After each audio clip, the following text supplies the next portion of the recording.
Hey guys, Marissa at kitchentablestamper.com. Got a fun card for you today. It's a shortcut card sketch #1 card.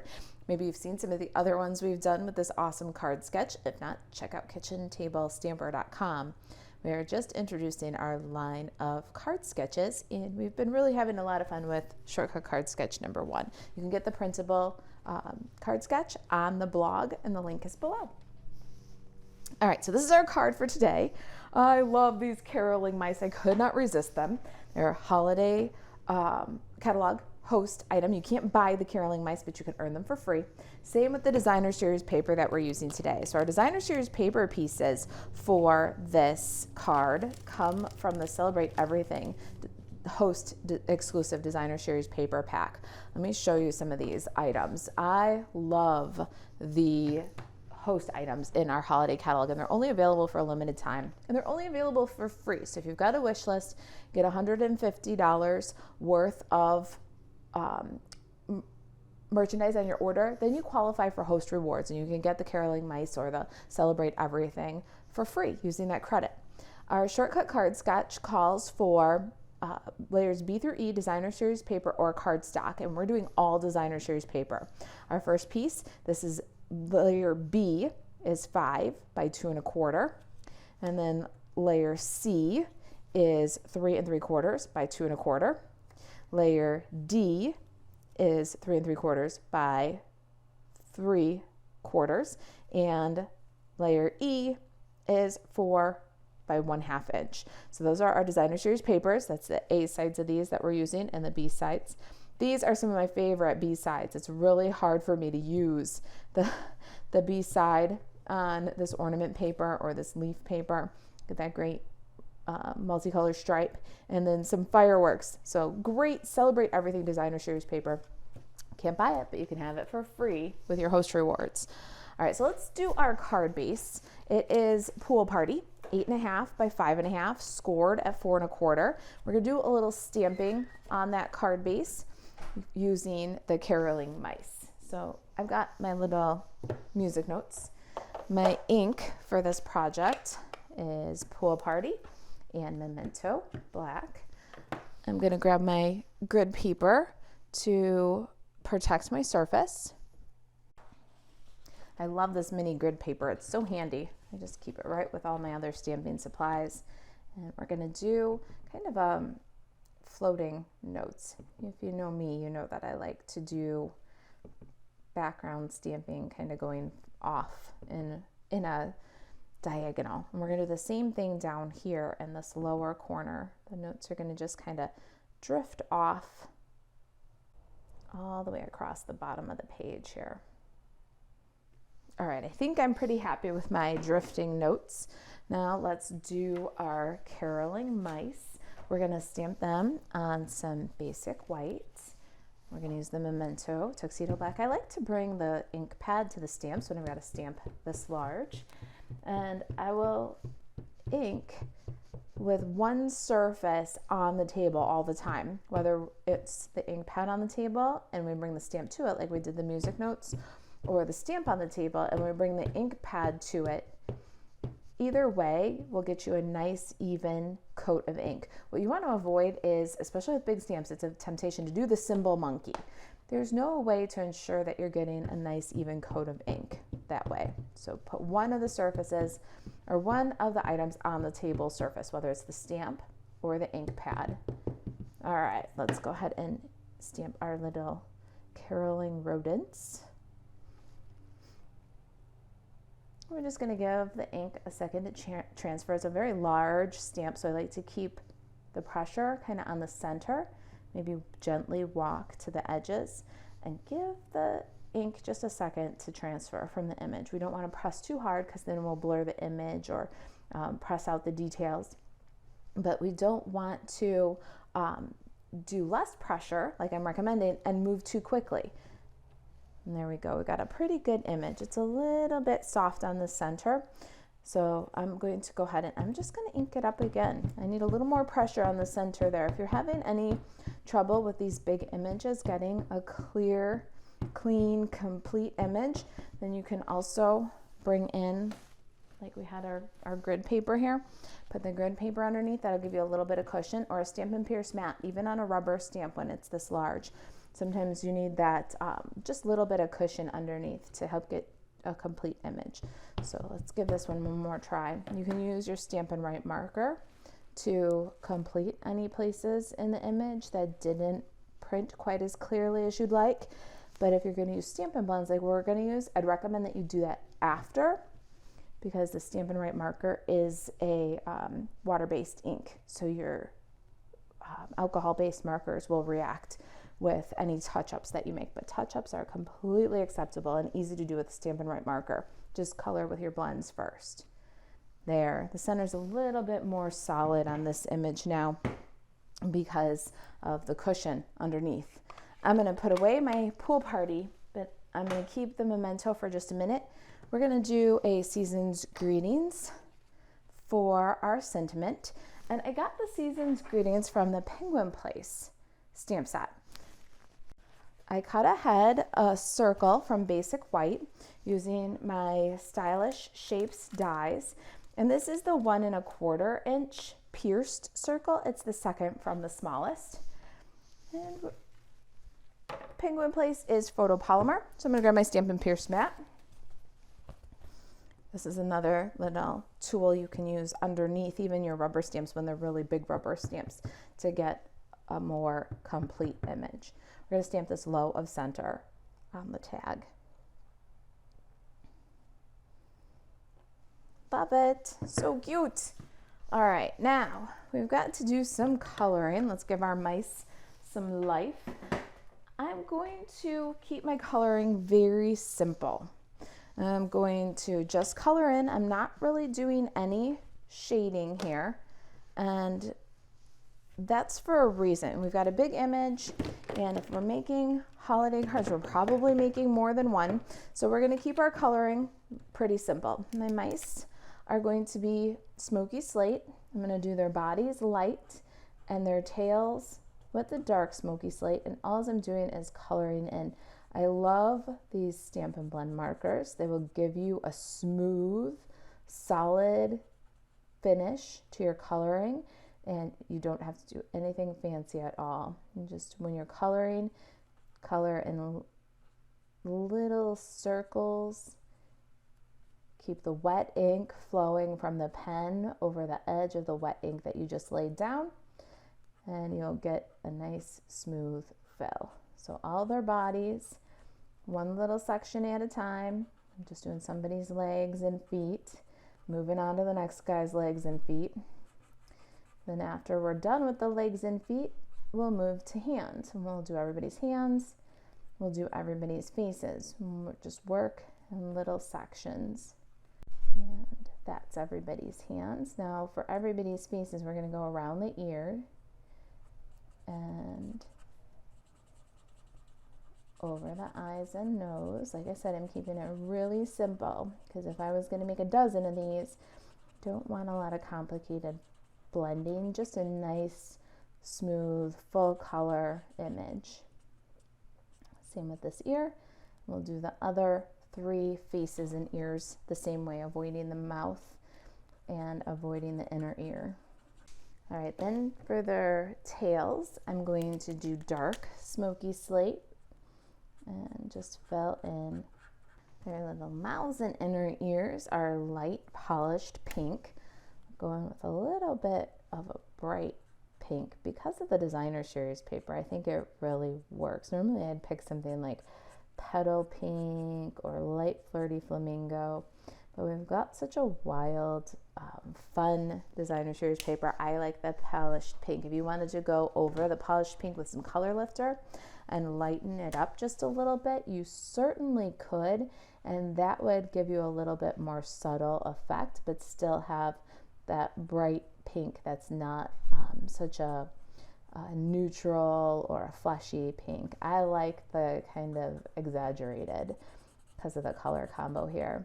Now we're going to do the coats and scarves same way. We're just going to avoid the buttons here and lay down a nice solid coat of ink by doing small circles wet ink right over the wet edge. It'll give you a smooth fill. This is Granny Apple Green. It's the light one. Now I'm going to use some light shaded spruce and do this dude's scarf.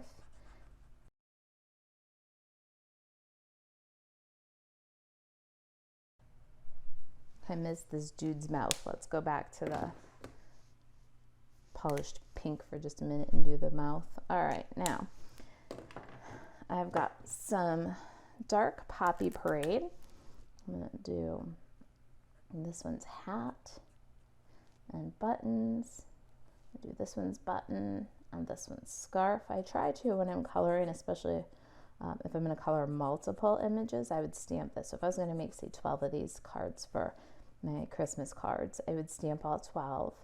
And I would do all of the gray bodies, then all of the gray tail, dark gray tails, then all of their ears and all of their Granny Apple coats, then all of their Poppy Parade hats and scarves and buttons.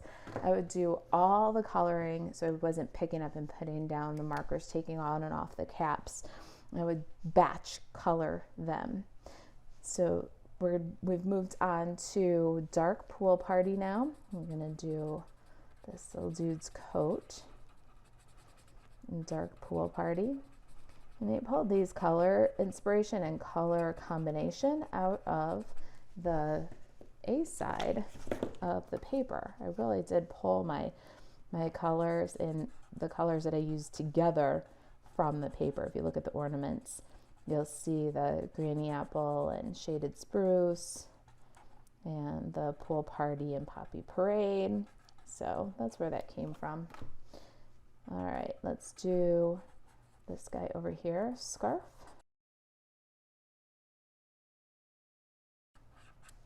You can tell that it's almost time for me to have a new dark pool party, but something that you can do if you're finding that your marker is getting to its end. The caps have a vacuum seal. So if you're finding that you're getting a little scratchy, a little dry, put the cap on and take it off a couple of times. That'll pull some of the ink. Do you see how much nicer it's flowing now? That'll actually pull some of the ink from the chamber inside down into the tip of your pen and give you a little bit more life from your pen. We're going to switch to the dark shaded spruce now and do a hat over here. And over here, we're going to do a coat.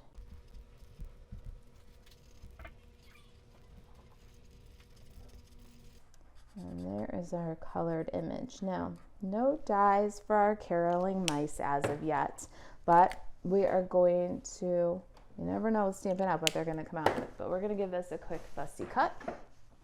I'm going to use my paper snips and cut it out, just leaving a tiny little border, just like a die would, so that the image is complete and pops. All right, there's our little mice. Aren't they so cute? If you don't love to fussy cut, or if you're making a bunch of these, go ahead and put them, stamp them on a big circle or maybe a rectangle. That's okay. Our shortcut card sketch suggests that the colander represents a focal image of your choice. And in some of the games that we played with the sketch and stuff, I said, cut it out, pop it up. But of course, you can do whatever you want and adjust the sketch accordingly. If you're making a bunch of these, maybe you want to stamp them on a basic white shape instead of take the time to cut them out. So definitely an adjustment that you could make if you wanted to. Let's go ahead and adhere the layers to the card. I'm going to use some liquid glue and some dimensionals for our mice, maybe our greeting too.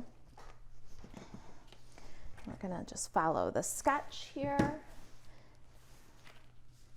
And our B layer goes down first, and it's going to go so that we have an equal top, bottom, and right margin. We want to see Pool Party equal around this piece. And then our C layer. Oh, it's hard to put the glue on the pretty side of the paper. This paper is awesome. It is a mega pack of paper. You get 4 of each pattern, and I believe there's 12 double-sided patterns for 48 sheets, and one pattern is more awesome than the next. You're gonna love it. We're gonna add our shaded spruce. Again, we're putting glue on the pretty side. I can't even stand it. All right, and then I'm not quite burnishing it down because I want to make sure that they overlap a little bit, but the placement is good. Yep, looks good to me. And then this one. This is the only one where I'm like, okay, I can put glue on that side. I don't really like the fireworks. I like the triangles. Oh goodness, this paper, it's amazing. Stock up while you can. All right, then our adorable little mice, they're gonna get dimensionals. We're gonna do a fun little treatment on these mice, and we're gonna add some Snowfall Accents puff paint to their hats. And I do suggest that if you are going to use this, you either adhere to your card and then you'll have a nice whole handle because we're going to heat set, or that you do the puff accents before you cut it out, let it dry thoroughly, and then cut it out. So I'm going to go ahead and adhere my little mice down to the card base. And then my Season's Greetings, I'm gonna add that one to the card base. Then I'll do my puff paint. And that way I have plenty to hold on to in the card base and keep my fingers out of the way of our heat tool. All right, make sure your greeting is level. Let's get the card sketch out of here. Bring in our heat tool, our Snowfall Accents puff paint. I usually make sure that whenever I have a heat tool, I have a clothespin, and you can use the reverse tweezers from the new embossing kit in their place if you don't have the embossing buddy and the tweezers and things like that. The embossing kit is awesome. We're gonna shake our Snowfall Accents puff paint well. I even roll the bottle a little bit when I use these kind of products and shake. And then we're gonna add a nice thin layer. Less is more with this product. It will grow very big and you won't be able to see your hats anymore if you do too much. So just a little bit of puff paint on the little pom-pom ball of the hat and the brim. All right, and this guy too. Now we're gonna heat set this. We want to heat it slow. We don't want toasted marshmallow. You can burn your puff paint with this tool. It's extremely hot. So we're going to set it on the 1 and we're going to just slowly heat it up. Now, while our heat tool warms up a little bit, I'm going to grab my card and I'm going to put the card in the clothespin, and now my hands are well away from any heat, okay? And we're gonna approach this from a distance.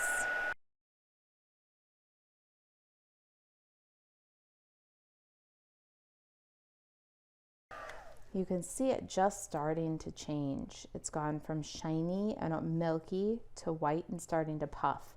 It's very important to take your time. I'm gonna speed up this part of the video so that it's not tedious to watch, but I'm going slow and I'm keeping a distance of the heat tool from the card.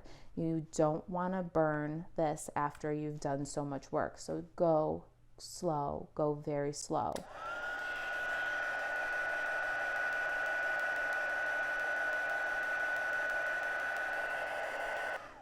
Do you see how adorable and dimensional those hat brims are? Now this is going to have to dry a little bit to get to the deep layers of the paint so that you don't flatten or crush, so that you don't gooze wet paint that's out from underneath. If you want to, sometimes I do, I'll take the heat and I'll go from the back of the image and just put a little heat to the back, and by putting that heat to the back, it'll gently warm the paint from the back side. So you'll have it from the front puffing, from the back warming, and it'll make this dry a little bit faster.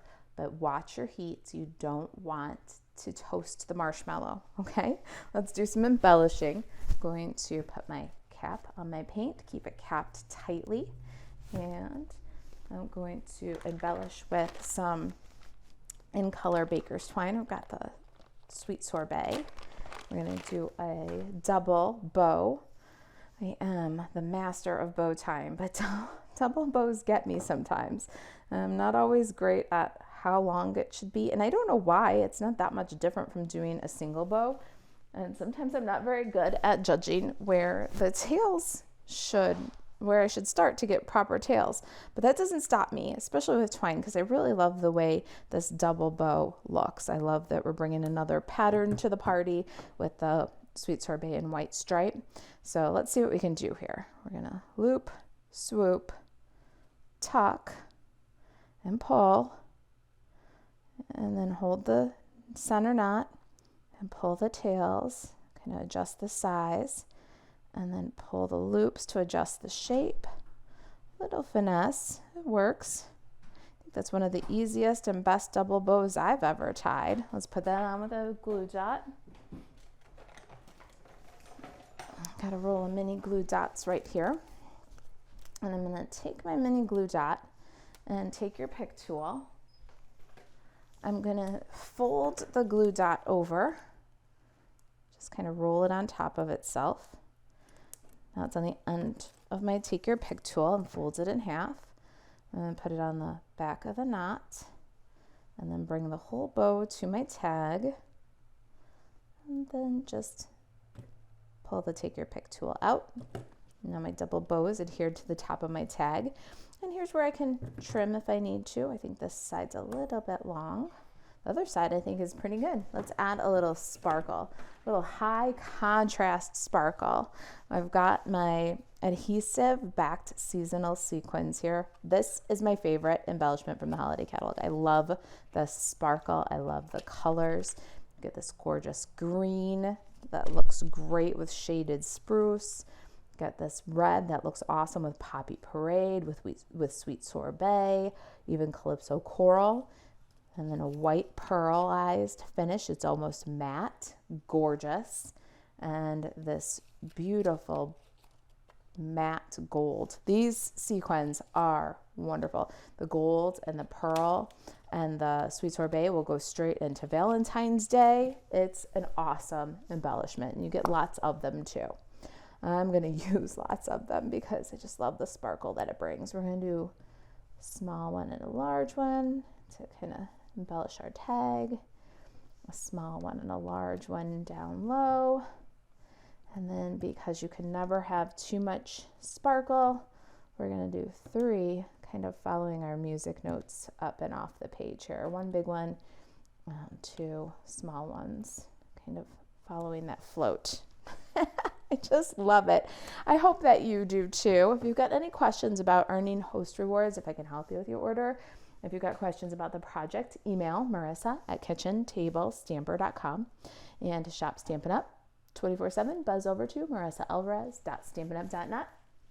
And to get the shortcut card sketch, kitchentablestamper.com is where you'll find all of my One Sheet Wonder templates and the new shortcut card sketches. The link to this project details in the description below will have a printable card sketch for you. All right, you guys, thanks for watching, and I'll see you in the next video.